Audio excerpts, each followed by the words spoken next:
Tes psikologi tiap 6 bulan dan penerapan e-logbook dokter jadi bagian dari upaya Kementerian Kesehatan untuk melakukan pengawasan terhadap dokter, khususnya peserta PPDS. Efektifkah solusi ini mencegah penyimpangan perilaku dokter? Kita akan bahas bersama Ketua Komisi Kesehatan Indonesia, Ariyanti Anaya, dan anggota Komisi 9 DPR RI dari fraksi Nasdem, Irma Suryani Caniago. Selamat malam Bu Dr. Ariyanti dan juga Bu Irma. Selamat malam pemirsa di seluruh Indonesia. Selamat malam Kompas TV. Selamat malam. Saya ke Bu Dokter dulu. Kita baru bertemu beberapa waktu kemarin soal kasus asusila dokter. Ada salah satu solusinya waktu itu pencabutan surat registrasi. Nah, yang terbaru Menkes menyebut akan melakukan tes psikologi terhadap para dokter khususnya PPDS. Apakah ini bisa jadi salah satu langkah yang efektif, Bu Dr. Ariyanti? Ya, tentunya seperti yang disampaikan oleh Pak Menteri Kesehatan bahwa ada tes kejiwaan MMPI yang diberikan atau diharuskan kepada seluruh peserta calon residen yang akan diterima. Dan ini sudah dilakukan, gitu ya. Nah, tetapi tentunya dengan adanya kasus ini kita perlu melakukan evaluasi kembali apakah MMPI ini perlu dilakukan atau tes kejiwaan ini perlu dilakukan lagi per 6 bulan misalnya pada saat mereka dalam proses pendidikan, karena kemungkinan bisa saja terjadi perubahan kejiwaan karena stres, karena beban tugas yang berat ya, karena kita tahu tugas sebagai residen ini sangat berat ya, baik itu dari sisi pendidikannya maupun juga mereka harus jaga malam dan juga seringkali juga ada masalah keluarga yang harus mereka lakukan selama masa pendidikan. Biasanya mereka sudah nikah ya, karena ini biasanya kan PPDS ini sekolah kelanjutan setelah dokter. Nah, untuk itu tentunya MMPI ini perlu dilakukan pengulangan kembali. Nah, terkait logbook yang disampaikan oleh Pak Menteri Kesehatan, ini ada dua. Ada dua, yaitu satu di mana kita mempunyai data seluruh dokter-dokter atau tenaga kesehatan yang berada di Indonesia, apa-apa saja, di mana mereka prakteknya, dan juga jika ada hal-hal yang perlu disikapi oleh Dinas Kesehatan, misalnya ada laporan, ada pelanggaran disiplin yang dilakukan, ini kemudian Dinas Kesehatan bisa melakukan konfirmasi ya, ada masalah apa sehingga SIP mereka tertahan ketika akan di-approve oleh Dinas Kesehatan. Nah, logbook yang ada di residen ini dua hal yang berbeda. Yeah. Jadi untuk residen itu mereka mempunyai logbook apa-apa saja mereka kerjakan, apa-apa yang sudah mereka lakukan, dan juga apa-apa tindakan-tindakan mungkin yang kesalahan atau pelanggaran yang mereka lakukan, yang tentunya ini akan menjadi bagian dari evaluasi. Yeah. Dan Kementerian Kesehatan juga sudah membuka saluran untuk bisa logbook ini juga langsung melaporkan apabila ada kejadian bullying yang mereka terima tanpa tentunya atau maksud saya dengan merahasiakan identitas mereka. Ya, karena selama ini misalnya korban melapor dianggap tidak direspons dengan cepat, dengan serius. Kalau sekarang pasca reformasi aturan ini bisa dipastikan bahwa logbook itu misalnya akan ditindaklanjuti secara cepat, Bu Dokter? Iya. Justru dengan logbook ini data itu benar-benar terekam.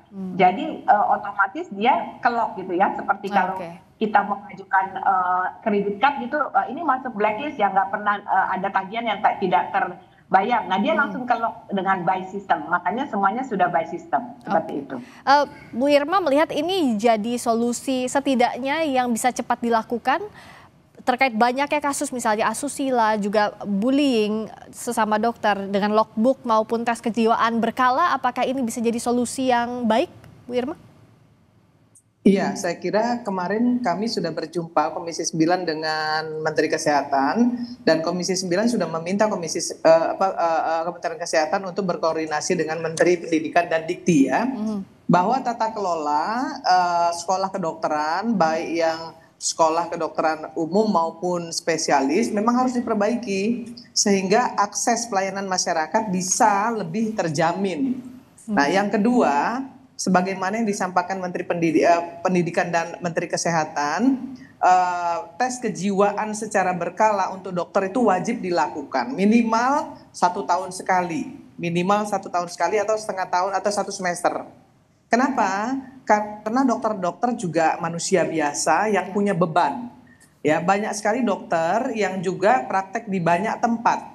Ya, kemudian banyak juga yang akhirnya melimpahkan pekerjaan-pekerjaannya kepada PPDS. Nah, sementara PPDS itu yang seharusnya mendapatkan komisi atau mendapatkan sedikit imbalan, ya, harusnya imbalan dari rumah sakit karena mereka juga bekerja di rumah sakit untuk yang spesialis, kan sampai hari ini hanya untuk PPDS yang hospital base. Ya. Kalau yang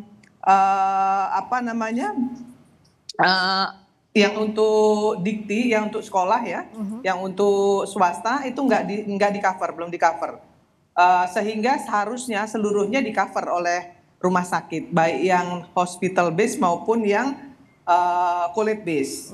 Nah, ini yang kemudian juga akan meminimais tingkat kesetresan PPDS.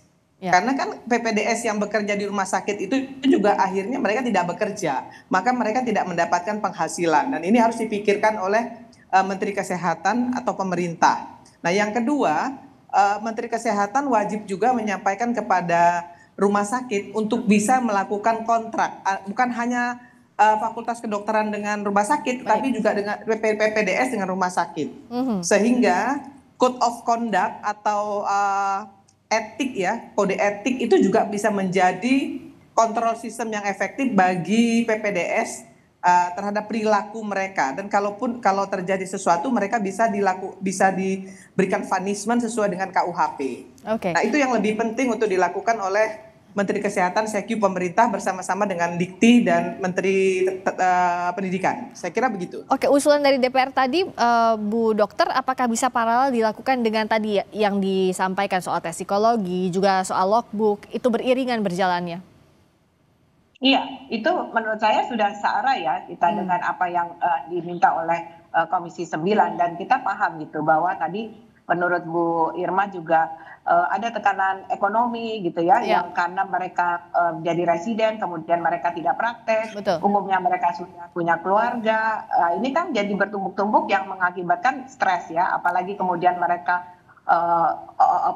jaga malam, jamnya juga nggak terkontrol, ya udah bertumbuk-tumbuk. Nah, ini bisa menyebabkan gangguan jiwa. Nah, tentunya pengawasan ini tidak bisa satu-satu, harus komprehensif, kita lihat secara keseluruhan, termasuk juga bagaimana kita memberikan edukasi kepada mereka terhadap bagaimana disiplin profesi, bagaimana harus mengikuti standar profesi, dan ini tentunya ada akibat-akibatnya, sanksi-sanksi yang cukup berat untuk seorang dokter, ya, misalnya pencabutan SIP, STN itu mereka harus diberikan peringatan. Dan satu lagi, kalau di rumah sakit vertikal milik Kementerian Kesehatan, itu Pak Menteri sudah meminta semua rumah sakit memasang CCTV di berbagai sudut gitu, ya, untuk kemudian bisa juga dipantau dengan cepat apabila ada hal-hal yang kemudian tidak sesuai dengan aturan atau tidak sesuai dengan SOP yang terjadi. Nah, termasuk juga bagaimana Bu Ariyanti, Bu Dokter,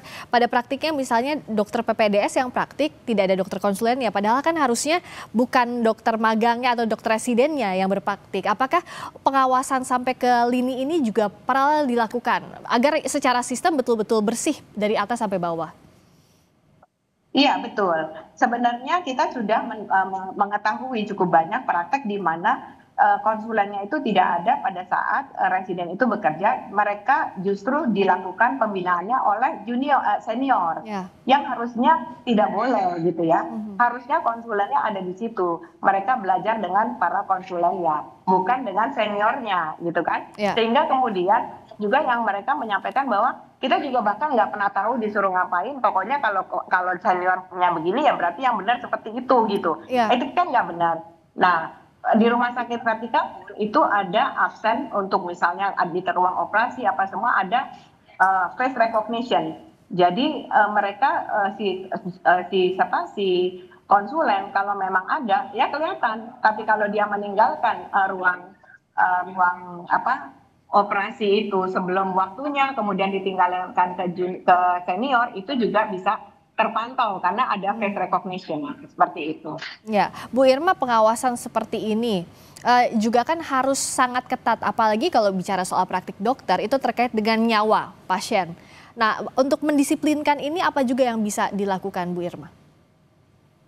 Iya, sebagaimana yang disampaikan Kementerian Kesehatan, selain punishment, kita juga harus memberikan reward. Kita juga harus fair. Itu yang pertama. Yang kedua, saya kira apa yang dilakukan Menteri Kesehatan hari ini untuk bisa melakukan tes kejiwaan ya, tes kejiwaan secara berkala itu sudah benar sekali. Karena biar bagaimanapun dokter itu kan manusia. Ya.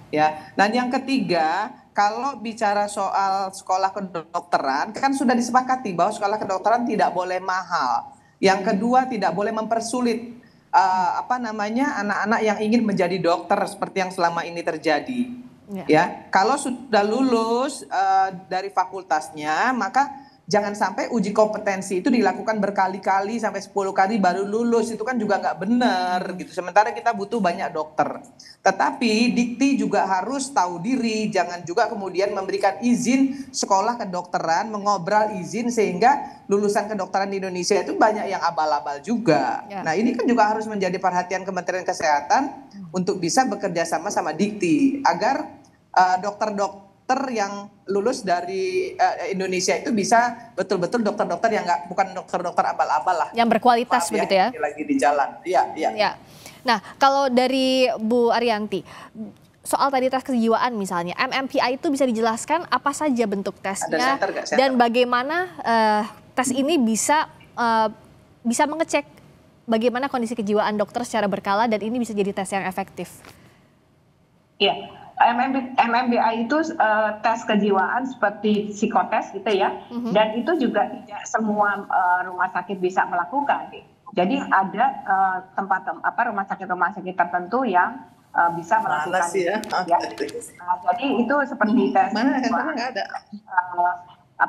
dilakukan yang memastikan bahwa anak ini memang secara kejiwaan dia siap untuk mendapatkan pembelajaran atau dia juga siap menjadi seorang dokter nantinya gitu kan. Nah, itu meliputi banyak tahapan-tahapan. Nah, inilah yang kemudian kita juga sudah diinstruksikan juga agar MMPI ini berjalan dengan tes MMPI ini harus benar-benar dilakukan, hasilnya tuh harus benar-benar jadi dasar untuk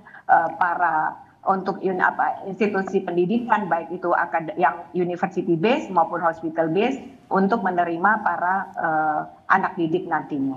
Oke, dan kerjasama dengan lintas sektor dengan Dikti misalnya soal pembaruan di bidang pendidikan ini apa, Bu Ariyanti? Kita tentunya harus bekerja sama dengan Dikti ya, apalagi university based itu penerimaan mahasiswanya adalah dari universitas. Kalau hospital base yang tadi disampaikan oleh Bu Irma itu dari Kementerian Kesehatan langsung dari rumah sakit. Tetapi walaupun dari Dikti mereka masuknya dari universitas, tetapi pada saat mereka bersekolah dokter spesialis, maka 90% lebih waktunya itu mereka bekerja atau berpraktek di rumah sakit mengerjakan pasien gitu. Sehingga tentunya rumah sakit ini kan rumah sakit milik Kementerian Kesehatan, mereka harus bekerja sama, nggak bisa kemudian Dikti menyerahkan, kemudian di rumah sakit juga seperti tidak berkoordinasi gitu ya. Maka di rumah sakit itu ada perwakilan dari Dikti yang ada di rumah sakit untuk mengkomunikasikan masalah si presiden yang ada di rumah sakit ini. Nah, itu tentu harus dilakukan dengan baik. Dan kedepannya juga kita mesti berpikir, karena di luar negeri itu yang namanya dokter spesialis itu biasanya tidak ada yang berbayar seperti tadi Bu Irma sampaikan, mereka tidak membayar uang sekolah, tetapi mereka mendapatkan jasa terhadap tindakan yang mereka lakukan, walaupun tentunya dengan jumlah yang tidak sebanyak dokter spesialis gitu. Ya, pembenahan hulu ke hilir ini memang harus segera dilakukan, harus ada goodwill juga dari berbagai pemangku kepentingan. Terima kasih Bu Dr. Ariyanti Anaya, Ketua Konsel Kesehatan Indonesia. Terima kasih Bu Irma Suryani Cahyanto, anggota Komisi 9 DPR fraksi Nasdem. Selamat malam.